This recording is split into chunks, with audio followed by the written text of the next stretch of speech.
हाँ जी, e commerce के अगले पार्ट के अंदर मैं आपको करवाने जा रही हूँ कि इलेक्ट्रॉनिक जो कॉमर्स, ई कॉमर्स का मतलब होता है इलेक्ट्रॉनिक कॉमर्स। अब इलेक्ट्रॉनिक कॉमर्स के बारे में मैंने कल आपको बताया था कि इसकी जो डेफिनेशन है वो है कि भी परचेज और सेल को जो इलेक्ट्रॉनिकली किया जाए तो वो हो गया जी अपना ई कॉमर्स। अब ई कॉमर्स का हम करेंगे कैसे? हमें ये तो समझ में आ गया कि ई कॉमर्स से हम लोग अपनी कॉस्ट को भी कम कर सकते हैं, ई कॉमर्स से हम अपने बिजनेस को बढ़ा सकते हैं। अब बढ़ा सकते हैं लेकिन इसके अंदर क्या क्या इंक्लूड होता है वो तो हमें मालूम नहीं है, तो वो हमने सीखना है आज। इलेक्ट्रॉनिक कॉमर्स ये हमारा सेंटर में हो गया जी, और ये क्या क्या इसके अंदर इंक्लूड है वो मैं आपको स्टेप बाय स्टेप बता रही हूँ। सबसे पहले तो है इलेक्ट्रॉनिक कॉमर्स के अंदर इलेक्ट्रॉनिक फंड ट्रांसफर, यानी कि EFT हम इसके अंदर कर सकते हैं। मान लीजिए आपने कोई भी सेल किया या परचेज कर लिया, आपने ऑनलाइन के थ्रू सेल कर लिया या परचेज कर लिया, अब आप पेमेंट कैसे करेंगे? अगर आपको पेमेंट करने के लिए वहीं जाना पड़ेगा तो फिर तो कोई फायदा ही नहीं हुआ ऑनलाइन शॉपिंग का। फिर तो बात वही होगी कि आप खरीदने के लिए तो ऑनलाइन आपने देख तो लिया कि हाँ मुझे ये चीज परचेज करनी है, लेकिन पेमेंट के लिए आपको उसके घर तक जाना पड़ेगा। तो अब क्या है कि इलेक्ट्रॉनिक फंड ट्रांसफर जो है हमारा इलेक्ट्रॉनिक कॉमर्स का ही पार्ट है, जिसके अंदर हम लोग 3-4 तरह से पेमेंट कर सकते हैं। एक तो हो गया जी आपका RTGS, जो है आपका रियल टाइम ग्रोस सेटलमेंट। एक आपका होता है जी IMPS, जिससे भी फंड ट्रांसफर हो सकता है, इमीडिएट पेमेंट सर्विस। एक है जी आपका NEFT, national electronic fund transfer. ये सभी ऑनलाइन पेमेंट के पार्ट हैं जिसके थ्रू हम लोग ऑनलाइन पेमेंट कर सकते हैं, नेट बैंकिंग के थ्रू भी और वैसे भी।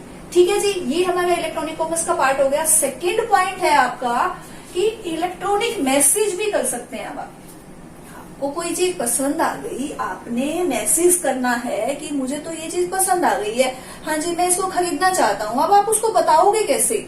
मान लीजिए आपने किसी ऑनलाइन शॉपिंग करनी है, आपने किसी साइट पे विजिट किया और आपको वो चीज पसंद भी आ गई है। अब आप उसको कैसे मैसेज करेंगे, या आप उसके साथ मान लीजिए कोई कॉमर्शियली डील करना चाहते हैं तो अब आप कैसे करेंगे उसको? तो उसके लिए क्या है जी इलेक्ट्रॉनिक मैसेजिंग है। उसके अंदर जैसे तो SMS है, आप SMS कर सकते हैं, मैसेज कर सकते हैं, ईमेल कर सकते हैं, अच्छा एक आप फैक्स कर सकते हैं। वो सभी इलेक्ट्रॉनिक कॉमर्स के पार्ट है जिसके थ्रू आप अपने बिजनेस को बढ़ा सकते हो। आप अपनी जितनी भी कम्युनिकेशन है ईमेल के थ्रू भी कर सकते हैं, फैक्स के थ्रू कर सकते हैं, और वाया टेक्स्ट मैसेज भी कर सकते हैं, जो आपका SMS का पार्ट है।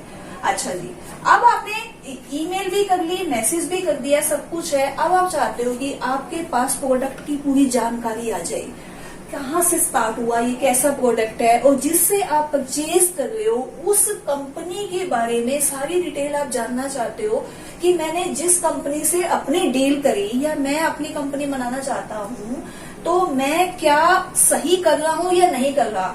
तो उसका भी ये है कि इलेक्ट्रॉनिक डाटा इंटरचेंज, वो भी ई कॉमर्स का ही पार्ट है कि इलेक्ट्रॉनिकली डाटा इंटरचेंज, यानी कि उसकी पूरी की पूरी इंफॉर्मेशन वेबसाइट के ऊपर उपलब्ध होती है जिसे आप सर्च कर सकते हैं। जो हमारा इलेक्ट्रॉनिक डाटा इंटरचेंज का पार्ट है कि जितना भी उसका डाटा है आप लोग उसको टेक्निकली देख सकते हैं। इसको शॉर्ट फॉर्म में हम EDI भी बोलते हैं। तो ये भी आपका ई कॉमर्स का पार्ट हो गया। अब ई कॉमर्स हमें और क्या क्या बेनिफिट देता है? ई कॉमर्स हमें बेनिफिट देता है कि सेल कस्टमर सपोर्ट करता है जी, यानी कि कस्टमर को जब कोई भी माल सेलर है सेल करता है तो वो उसको पूरी की पूरी सपोर्ट करेगा। कैसे सपोर्ट करेगा? जितना भी अगर कोई प्रोडक्ट उसने बेचना है तो वो अच्छे से उसको शो कर सकता है। जितने भी कस्टमर्स हैं उसको वो रिटर्न का भी जैसे 7 डेज रिटर्न की पॉलिसीज होती है तो उसमें रिटर्न भी दे सकता है, और कस्टमर को पेमेंट जो है कैश ऑन डिलीवरी है जैसे, तो उसमें भी सपोर्ट कर सकता है कि मान लीजिए आप ऑनलाइन पेमेंट नहीं कर रहे हैं और आप कैश ऑन डिलीवरी भी कर सकते हैं। तो इस तरह से ये जो कॉमर्स ई कॉमर्स है वो कस्टमर को पूरा सपोर्ट करेगा। अच्छा, मार्केट में जो एडवर्टाइजमेंट है इलेक्ट्रॉनिक पब्लिशिंग, जैसे मान लीजिए अब आप आजकल देखते हैं आपने यूट्यूब खोला, यूट्यूब पे खोलने के बाद आपको बहुत सी ऐसी आइटम्स है जिसकी एड अपने आप ही स्टार्ट हो जाती है। तो वो क्या है? वो आपका इलेक्ट्रॉनिक मार्केटिंग ही तो है ना। मार्केटिंग हो गई आपकी।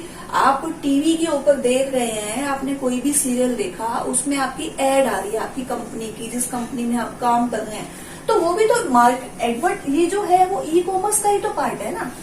ई कॉमर्स के थ्रू अच्छा कोई वेबसाइट बनाई, उसमें अपने पर्टिकुलर एड डाल दी, तो वो भी ई कॉमर्स का ही पार्ट है। इस तरह से मार्केटिंग जो है, एडवर्टीजमेंट है, इलेक्ट्रॉनिक पब्लिशिंग है, वो भी ई कॉमर्स का ही पार्ट है।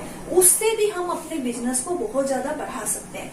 एक हो गया जी आपका इंफॉर्मेशन शेयरिंग। आपके पास बहुत ज्यादा इंफॉर्मेशन है और आप शेयर करना चाहते हो, तो कैसे करोगे? ई कॉमर्स के थ्रू करोगे, क्योंकि खाली ये तो नहीं है कि प्रोडक्ट को सेल करना और परचेज करना ही बिजनेस है। बिजनेस तो ऐसा भी हो सकता है ना, मान लीजिए आपको किसी प्रोडक्ट की जानकारी है, आप बहुत अच्छा पढ़ाते हैं, पढ़ाने की आपको बहुत ज्यादा जानकारी है, आपके पास नॉलेज है, लेकिन आपके पास स्पेस नहीं है पर्टिकुलर, तो आप क्या करेंगे? यूट्यूब पे अपना चैनल बना के अपनी इंफॉर्मेशन को शेयर कर सकते हैं, तो वो भी ई कॉमर्स का ही पार्ट है। और कोई इंफॉर्मेशन है आप इलेक्ट्रॉनिकली भी दे सकते हैं। आजकल बहुत से ऐसे ऑनलाइन कोचिंग क्लासेस हैं, ऑनलाइन शेयरिंग इंफॉर्मेशन के तो बहुत सारे मेथड हैं जिससे हम अपने बिजनेस को बढ़ा सकते हैं। तो इंफॉर्मेशन शेयरिंग जो है वो इलेक्ट्रॉनिक कॉमर्स का बहुत अच्छा सोर्स है। फिर आगे जी कोलैबोरेटिव वर्क। आप चाहते हैं कि आप 2-3 कंपनियों के साथ मिलकर काम करें, मिलकर काम कर सकते हैं आप इलेक्ट्रॉनिक कॉमर्स के थ्रू। आप अपनी वेबसाइट को उनकी वेबसाइट के साथ जोड़ सकते हैं, अपने बिजनेस को उसके साथ कोलैबोरेट कर सकते हैं ई कॉमर्स के थ्रू।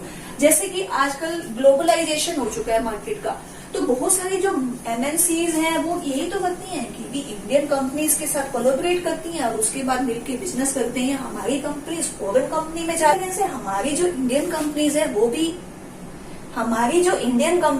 भी फॉरेन कंपनी में जाके कोलैबोरेट करके अपने बिजनेस को बढ़ाती हैं। तो ये किसके थ्रू होता है? ई कॉमर्स के थ्रू तो होता है। अगर हम किसी कंपनी की जानकारी लेना चाहते हैं तो हम उसकी वेबसाइट सर्च करेंगे, इंफॉर्मेशन लेंगे, उसके रिव्यूज लेंगे, इससे हम लोग उस कंपनी के बारे में अच्छे से जान पाएंगे और उसके बाद कोलैबोरेट कर सकते हैं। इससे क्या होगा कि हमें ये भी पता चल जाएगा कि कंपनी की जो पोजीशन है वो वास्तव में कैसी है, और उसके बाद हम उसके साथ बिजनेस को टाई अप कर सकते हैं। फिर आगे जी cooperative digital library. Electronic commerce का ही पार्ट है। जैसे मान लीजिए जैसे Amazon ही है, आपकी अपनी दुकान के नाम से है, आप कोई भी प्रोडक्ट देखना चाहते हैं, तुरंत आप उसके ऊपर क्लिक करते हैं तो उसके साथ की सिमिलर कितनी सारी आइटम्स शो हो जाती हैं। तो डिजिटल लाइब्रेरी है, कभी भी आप देख सकते हैं, दिन में रात में। ऐसा तो है नहीं कि भी अब उसने सामान पैक कर दिया आप तो नहीं दिखा पाएगा, नहीं है। इसी तरह से बहुत सारी ऑनलाइन बुक्स हैं, इसकी शॉपिंग आप ऑनलाइन कर सकते हैं। आपने किसी भी बुक के ऊपर क्लिक किया, आपने ऑनलाइन परचेज कर लिया, कभी भी आप दिन में रात में 24/7 आप उसको परचेज कर सकते हैं। तो ये सब क्या है? ये ई कॉमर्स के थ्रू ही तो हुआ ना।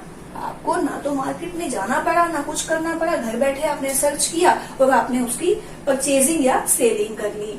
इस तरह से ई कॉमर्स के कुछ पार्ट हैं जो मैंने आपको बताए हैं कि वो इन सब को मिला के हम अपने बिजनेस को बहुत ज्यादा बढ़ा सकते हैं। अब ये तो हमने सीख लिया कि ई कॉमर्स के अंदर क्या क्या इंक्लूड है।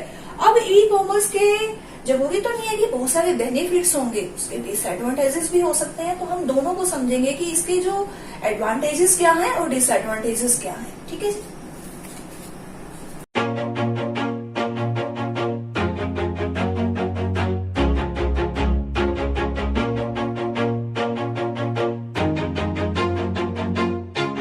Always do it on my own, so I got